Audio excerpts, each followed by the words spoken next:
Well, I'm just going to say it. I'm disappointed in Bernie. I was never sure that I would vote for him. I don't know who I'm going to vote for president. I voted for Trump last time. I don't want to get into that now. Trump, a couple of days ago, I guess it was on Tuesday, had indicated that how selfish and egocentric and lame was Elizabeth Warren, who stayed in when she had zero chance, and she split it up. And he indicated that in Texas, Minnesota, he mentioned another state that Bernie would have won big in those states if it hadn't been for her interference. Massachusetts, he would have won big. He would have won in those states if she hadn't interfered. And I quite frankly don't think that was a decision that Elizabeth Warren made by herself. I don't think she's that strong. I think she was told by the oligarchs to do that. And they're going to split the vote. So no matter what happens, no matter how hard the Bernie bros try, no matter how lame Joe Biden is, when they get there, regardless of who's ahead, they're going to have a claim to making Biden the candidate. And that's who their candidate's going to be. There's nobody else that could be anymore. Bloomberg's dropped down. Bloomberg was terrible.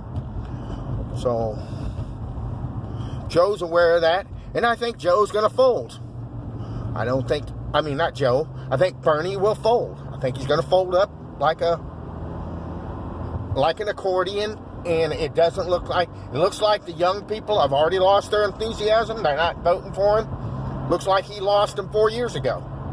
I know there's going to be a lot of disappointed people. But don't be disappointed, folks. It's not about a candidate.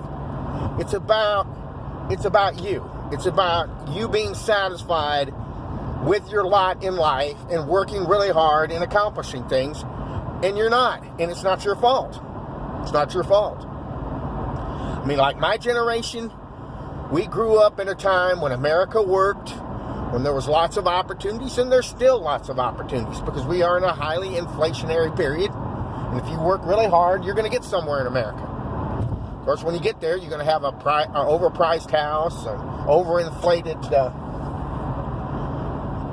stock market account, all these things that are risky and that could drop, or there could be another bubble crash. You know, it's a little scary. I think it was a lot better when we were young and it wasn't so financialized.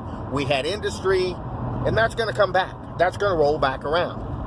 There needs to be another FDR.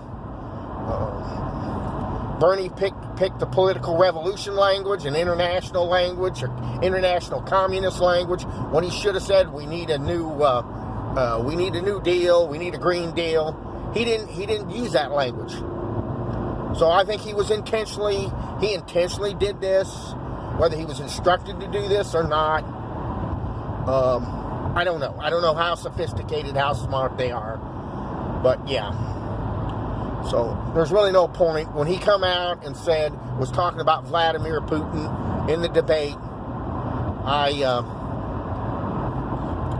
just think it's so ridiculous that Vladimir Putin had anything to do that when he has so many problems and so much going on in his own life, so many things he's doing. He's meeting with Erdogan today in Turkey. He has a situation with a long border with China. He has Europe that he's trying to trade with, trying to build his economy.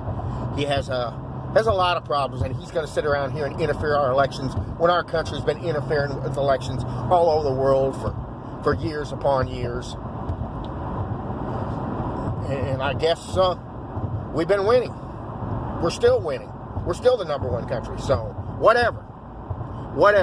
I'm just saying that Bernie didn't pick the FDR analogy. He went with the revolution, which I think works with Hispanic, Mexican people. They understand that sort of language. They understand revolution better than black people do, who don't get Bernie, who don't seem to get it, except the younger people. And I don't think, no matter how much he wins, if he wins, Biden's still going to be a credible candidate, period. Unless Biden does something really terrible, which I don't see that happening. Okay, so I think Bernie's going to fail. I hope he did. A few days I did after Super Tuesday. It really shook me up as far as the way he reacted, even though their numbers are close. Their numbers are close. It's still going to come down to close. So the good news on this is going to wreck the Democratic Party for years to come. So if you're Republican, you should be very happy about what's going on. Bye-bye.